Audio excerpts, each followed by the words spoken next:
बिस्मिल्लाहिर्रहमानिर्रहीम। आज का जो हमारा लेक्चर है उसमें उसके अंदर हमने एटॉमिक पैकिंग फैक्टर फाइंड करना है एचसीपी के लिए। ठीक है। जैसा कि हम जानते हैं कि एटॉमिक पैकिंग फैक्टर होता है वीएस ओवर वीसी। वीएस हमारे पास होता है number volume of atoms in unit cell, जबकि वीसी होता है टोटल यूनिट सेल वॉल्यूम। ठीक है। और हम जानते हैं कि एटॉमिक पैकिंग फैक्टर जो होता है एचसीपी के लिए होता है 0.74। अब आपके पास क्वेश्चन इस तरह से भी आ सकता है कि एटॉमिक पैकिंग फैक्टर फाइंड करें या प्रूफ करें कि 0.74 किस तरह से होता है। ठीक है। तो अब हम इसको सॉल्व करते हैं। तो हम जानते हैं कि एटॉमिक पैकिंग फैक्टर जो होता है वी एस ओवर वी सी होता है। ठीक है। और वी एस को सबसे पहले हम फाइंड करते हैं। देखते हैं कि वी एस होता है volume of atoms in unit cell. अब देखें जो नंबर ऑफ एटम्स होते हैं एचसीपी के अंदर, हेक्सागोनल के अंदर नंबर ऑफ एटम्स होते हैं 6। ठीक है। तो इस तरह से ये 6 मल्टीप्लाई, जिस तरह से हम एफसीसी के अंदर देखते थे उसके अंदर 4 थे, बीसीसी के अंदर 2 थे, इस तरह से हेक्सागोनल के अंदर नंबर ऑफ एटम्स 6 होते हैं। सो 6 आगे जैसे कि हम स्फीयर का वॉल्यूम जानते हैं कि 4/3 पाई आर क्यूब, तो सिंपली इसको 3 और 6 ये कट के 2 आ जाएगा और 2 4 के साथ मल्टीप्लाई होकर 8, तो 8 पाई आर क्यूब ये हमारे पास वी एस फाइंड होगी। ठीक है।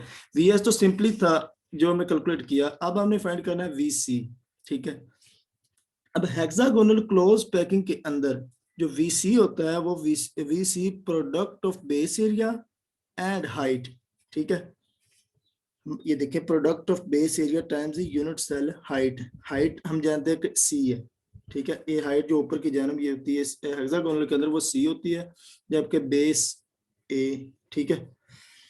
तो अब हमने एरिया फाइंड करना है पहले, क्योंकि हमें चाहिए वीसी और वीसी के अंदर area base area multiply by height C होगा। तो बेस एरिया पहले हम फाइंड करते हैं। The base area is just 3 times the area of parallel pipe A C D E. जैसे कि देखें फिगर्स के अंदर आपको शो हो रहा होगा, ये देखें ये हमारे पास एक पैरेलल पाइप है ए सी डी ई। ठीक है। इस तरह से एक साइकिल बन रहा है। तो जो हमारे पास बेस एरिया है वो 3 times the multiply by parallel pipe. अब 3 टाइम्स किस तरह से, ये देख एक ये वाला, एक ये और एक ये, जिस तरह से फिगर में नजर आ रहा है ये एरिया। तो हमने फाइंड करना है एरिया। अब लेंथ हम जानते हैं कि हेक्सागोनल के अंदर ए इज इक्वल टू 2r होती है। इस तरह से भी ये आप इस तरह से देख सकते हैं ये। ठीक है। ए इज इक्वल टू 2r। तो अब सॉल्व करते हैं इसको, इस फिगर को। हमने एरिया को कैलकुलेट करना है। तो अब देखें the area of ACD is just the length of CD times the height BC। ये देखें अब एरिया इसके अंदर आप देखें तो ए सी है ये, और इस तरह से ए बी। अब हम फाइंड करते हैं ए सी को। ए सी तो सिंपली है, जिस तरह से आप देख सकते हैं, क्योंकि ये पैरेलल लाइंस जो एक्स के अलोंग है, इसी तरह से जितनी भी ये लाइंस है ये हमारे पास क्या है, ए इज इक्वल टू 2r, यानी कि ए सी तो इक्वल है 2r के। अब हम फाइंड करते हैं बी सी। बी सी आप इस फिगर्स के अंदर देख सकते हैं कि बी सी अगर हम कोसाइन का फार्मूला लगाएं कि कॉस थीटा या 30 डिग्री को देखें तो कॉस 30 किसके इक्वल होगा, cos 30 is equal to B C over A C. ठीक है। अब ए सी तो हमारे पास 2r है। ठीक है। अब बी सी क्या होगा, तो सिंपली इसकी वैल्यू पुट करें। अब जो ए सी तक ए सी हमारे पास 2r था ना, तो ए सी इधर चला गया बी सी की वैल्यू कैलकुलेट करने के लिए। B C is equal to हो गया 2r cos 30 डिग्री। हम जानते हैं कि cos 30 डिग्री जो होता है वो √3/2 होता है। ठीक है। तो सिंपली cos 30 डिग्री की वैल्यू पुट की, बी सी की वैल्यू हमारे पास आ गई। ये थी बी सी की वैल्यू, और ए सी की वैल्यू जो हमने पहले ही कैलकुलेट की थी वो तो सिंपल थी ए। ठीक है। और ए इज इक्वल टू 2r। अब बी सी और ए सी, बी सी और सी डी, ये देखें ये वैल्यू आप एरिया के अंदर पुट कर दें। अब एरिया हमने जैसा कि पढ़ा था कि 3 टाइम्स द पैरेलल पाइप। अब पैरेलल जो पाइप था उसके अंदर ये सी डी और बी सी थी, और सी डी हमने पढ़ा 2r। अब जबकि बी सी की जो वैल्यू हमने देखी वो कैलकुलेट ये की थी 2r√3/2। ठीक है। तो ये पुट कर दे, सिंपली इसकी वैल्यूज पुट की और इनको आपस में मल्टीप्लाई करके हमारे पास एरिया की वैल्यू आ जाती है 6r²√3। ठीक है। ये वाला एरिया हमने जो कैलकुलेट किया है, अब इसको पुट करना है VC को फाइंड करने के लिए। VC हमने पढ़ा था area product of area multiply by height, ठीक है। एरिया और हाइट हम जानते हैं कि C है। अब C is equal to 1.633A। ये पिछली प्रॉब्लम्स के अंदर हमने देखा था कि C over A ratio proof की थी, ठीक है। C ओवर A रेशियो 1.633 होती है।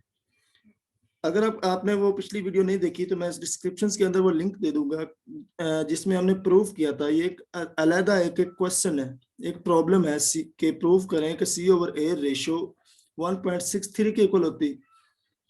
तो वो आप पहले वो वीडियो देखें, जिसका लिंक डिस्क्रिप्शन में दे दूंगा, ठीक है। उस वीडियो के अंदर आप देख सकते हैं कि C ओवर A रेशियो 1.633 के इक्वल आती है। यहाँ से आप C को अलग कर लें, ठीक है। A इधर मल्टीप्लाई हो गया और A हम जानते हैं कि 2R के इक्वल होता है, तो 2R 1.633 ये हमारे पास C की वैल्यू आ गई। अब यहाँ पर एरिया की वैल्यू आपने सिंपली ये पुट करनी है 6R²√3, जबकि C की वैल्यू ये वाली पुट करनी है 2R 1.633, ठीक है। तो ये दोनों वैल्यू पुट करें, इनको आपस में मल्टीप्लाई करके हमारे पास की वैल्यू आ जाती है 12√3 1.633 R³, ठीक है। ये हमारे पास VC आ गया और VS हमने स्टार्ट से कैलकुलेट किया था। अब हमने करना है atomic packing factor find. So atomic packing factor VS और VC होता है। हम VS की वैल्यू ऊपर पुट कर दें, VC की नीचे, तो R³ के साथ कैंसिल हो जाएगा। बाकी को आप सिंपली कैलकुलेट करें तो 0.74 हमारा आंसर आ जाता है। सो हेक्सागोनल क्लोज पैकिंग फैक्टर के लिए हमारे पास जो एटॉमिक पैकिंग फैक्टर होता है वो 0.74 होता है, जो कि हमने प्रूव किया।